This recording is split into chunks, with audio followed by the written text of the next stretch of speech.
Well, thank you very much for coming today. It's my privilege to award our nation's highest civilian honor, the Presidential Medal of Freedom, to a remarkable man, Jerry West.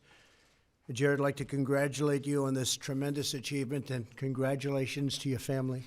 Congratulations, Jerry. Fantastic.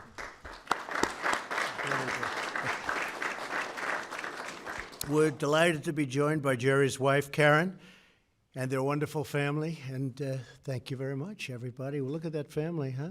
You did a good job. It's beautiful. We're also pleased to have with us Senator Joe Manchin and Governor Jim Justice, two terrific people. Jim, thank you. Stand up, Jim, in case they can't see you. Now you can see him. That's great. Great to have you. Joe, thank you very much. Thank you both for being here. They're busy. They're very busy people, and I think we're going to meet on a certain subject later on, Joe, and that's good. Jerry was born in Cheyenne, West Virginia in 1938, the fifth of 6 children. He grew up hiking in the woods, fishing in the clear water, and exploring the beautiful mountains of West Virginia, a great, great state. I shouldn't say this, Joe, but I won it by 43 points. That's a lot. We love West Virginia. Probably helped you getting this award today. When you come from West Virginia, we like you, Jerry. But the more than anything else, what Jerry liked doing is playing basketball in West Virginia. And starting at age 6, he taught himself on the dirt surfaces of his neighborhood's backyard. When it rained, his sister would call him and say it's called the mud wallow. Do you remember that at all, Jerry? The mud wallow. Absolutely. But nothing ever stopped him. Jerry later reflected that everything I did, I tried to do perfectly, not just well, but perfectly, and it hasn't changed, I don't think, too much, has it? We ended a great, great senior year. Jerry spent it in high school with a West Virginia scoring record of 1,501 points. Approximately 60 major colleges and universities tried to recruit Jerry, but he decided very intelligently to stay in West Virginia, and he went to West Virginia University in 1956. Donning his famous number 44 jersey, he set 17 Mountaineer records, was named the NCAA's most outstanding player in 1959, and was a 2-time consensus All-American. Wow. West Virginia won 87% of the games in which Jerry was in the lineup and won the Southern Conference all 3 years he played varsity. After graduating, Jerry played on the 1960 USA Olympic team, which swept every matchup, including a much-anticipated showdown with the Soviet Union. In that game, Jerry was the highest scorer, accounting for nearly a quarter of America's points. And to this day, the Olympic gold medal is his most prized possession. Is that still so? That's right. Well, that's pretty good, Joe. You have plenty of possessions. I don't know. Maybe we'll top it today. I don't know. We're going to see. Jerry then joined the Los Angeles Lakers. We all know that. And in the years that followed, he was to become a legend and made plays that will be remembered forever. I know many of them. In a January 1962 game against the New York Knicks, Jerry scored nearly half of the Lakers' total, setting a personal scoring record of 63 points in less than 40 minutes. In Game 3 of 1962 finals against the Celtics, Jerry rallied the Lakers and tried very hard, I will tell you. He tried so hard, and it was a great rally, and he was up 115 to 115 with only 3 seconds left. The Celtics had the ball, and Sam Jones, he was a good one too, wasn't he? Huh? Sam Jones. They were all good on that team. Passed to the legendary Bob Cousy, who was here a few weeks ago. And I don't know if he'd want this story told, so we'll tell it very quietly. But Jerry suddenly rushed forward, stole the ball before it reached Cousy, and made a layup in the final second to win the game. In that iconic 1962 season, Jerry earned the nickname of Mr. Clutch, a name that stuck. Over the course of his 14 NBA seasons, he broke the record for the most points scored in the history of the Lakers, was named the NBA Finals MVP, and was inducted into the Basketball Hall of Fame. But perhaps the greatest commemoration of his legacy was the legendary playing career, the NBA logo. Today, the silhouette of Jerry West is displayed on every uniform, court, and basketball in the league. Still the same one, Jerry, right? We don't want him to change it, do we? Better not change it. I don't know. You never know. After his playing career ended in 1974, Jerry went on to coach the Lakers for 3 seasons and later served as general manager and executive vice president of basketball operations for nearly 20 years. In the summer of 1996, he succeeded in securing both Kobe Bryant and Shaquille O'Neal, 2 truly great players, creating an unstoppable force in the NBA. Under his management, the Lakers won 4 championships, and he was named Executive of the Year in 1995. Jerry went on to serve as the president of basketball operations for the struggling Memphis Grizzlies, where he took them to the playoffs 3 times and was named Executive of the Year again in 2004. He then joined the executive board of the Warriors. Recently, he became a consultant for the Clippers and helped sign Kawhi Leonard, who really has played, he's some player. We were talking about that. And the combination of the 2 of them is going to be a very interesting season. I think you're pretty proud of that group, huh? Yes. We're going to see. You had some great ones. Jerry is one of the greatest negotiators, managers, and executives in the history of the NBA. In addition to his sterling professional career, Jerry helped raise millions of dollars for charity in Los Angeles, contributed to a flood of relief efforts in West Virginia, and generally just incredible supporter of West Virginia and West Virginia University. He's also brought awareness to the risks of atrial fibrillation. Oh, I didn't know that, Jerry. That's very good. That's big stuff for you, right? That's very good. That's very good.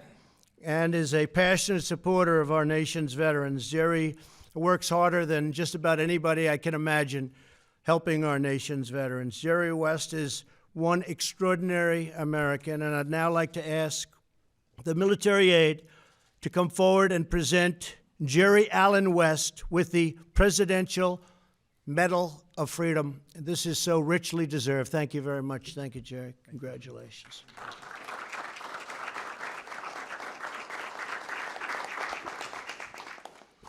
Jerry Allen West is one of the greatest basketball players and sports executives of all time. After an outstanding collegiate career at West Virginia University, Mr. West played 14 seasons in the NBA, all with the Los Angeles Lakers, making the All-Star team each year. In 1972, Mr. Clutch helped lead the Lakers to their first championship. A few years later, he was inducted into the Naismith Memorial Basketball Hall of Fame. After his playing career, Mr. West was a legendary NBA general manager, responsible for building the Laker juggernauts of the 1980s and 2000s. The United States now proudly honors Jerry West, whose excellence and determination have made him a true basketball icon.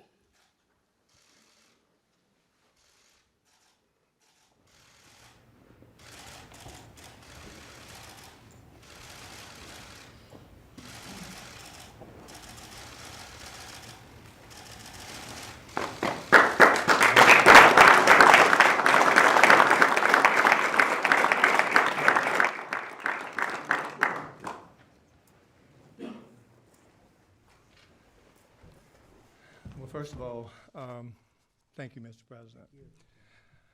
Well, where shall I begin? You know, it never ceases to amaze me the places you can go in this world chasing a bouncing ball. My chase began in Chillian, West Virginia, where I strung a wire basket with no net to the side of a bridge. If your shot didn't go in, the ball rolled down a long bank, and you would be chasing it forever. So you better make it. I was a dreamer. My family didn't have much, but we have a clear view of the Appalachian Mountains, and I'd sit alone on our front porch and wonder, if I ever make it to the top of that mountain, what will I see on the other side? Well, I did make it to the other side, and my dreams have come true. I've been able to see the sides thanks to that bouncing ball. I spent my childhood in West Virginia and my adulthood in Los Angeles, two of the most profoundly different places in this country, and I've been shaped by wonderful people in both. I would have never made it through West Virginia University without Ann Denardi, a surrogate mother of sorts who gave me a room in her house and constantly fed me to pack weight on my 160-pound frame. She cussed me when I needed it, and boy, that was a lot.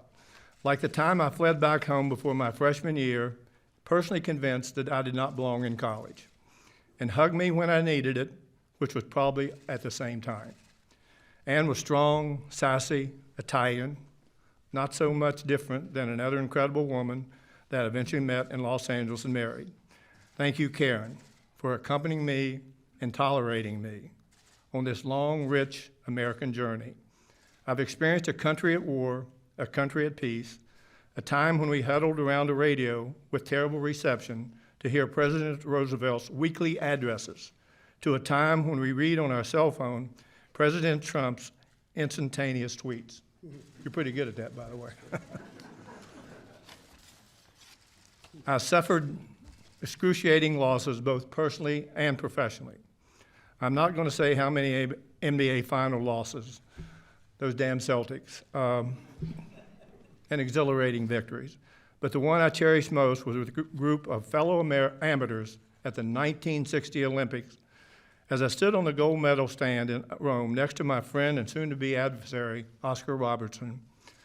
I thought about my brother, David, who had died fighting in Korea when I was 13, and how proud I was to represent the United States of America and West Virginia, in the state of West Virginia.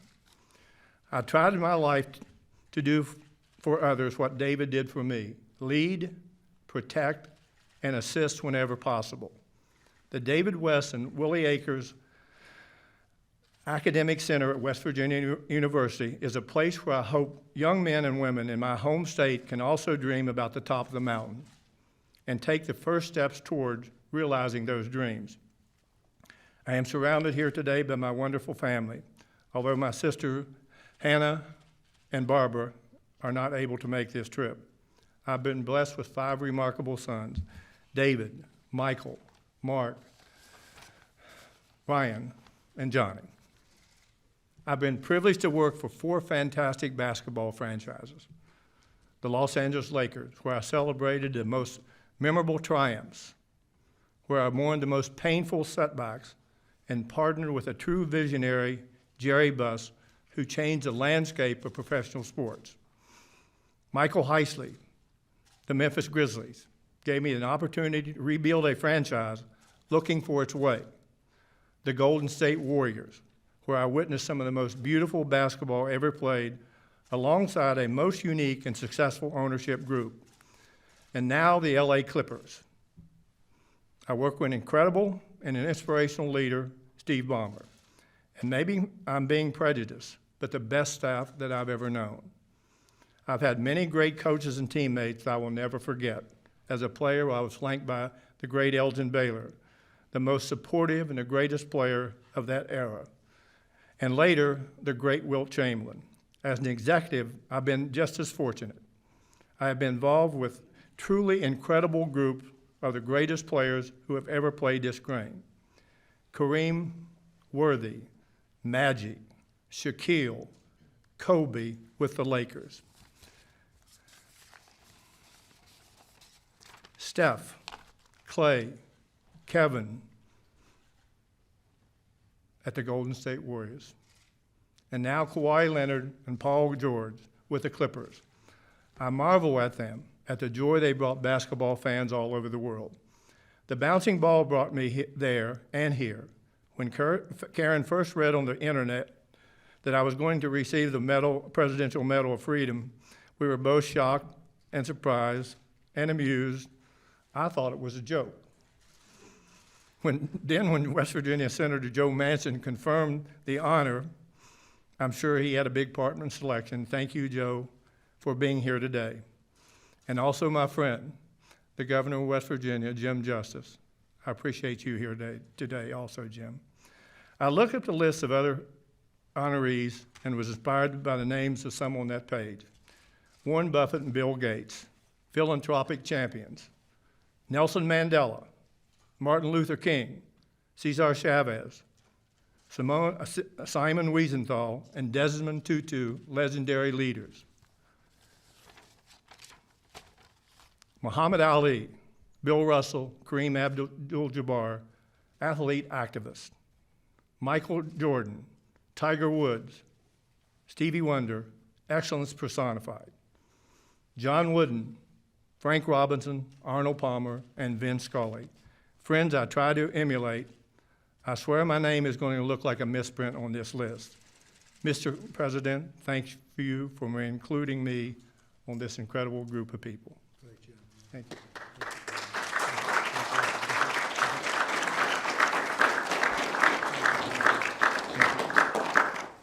Congratulations to Jerry. Also, Johnny, congratulations on your marriage to a great golfer, Michelle Lee, who's here today. And thank you, Michelle, for being here. Thank you, everybody. It's a great honor. He's a great man, a great player, and you're going to be around a long time. Well, thank you. Thank you.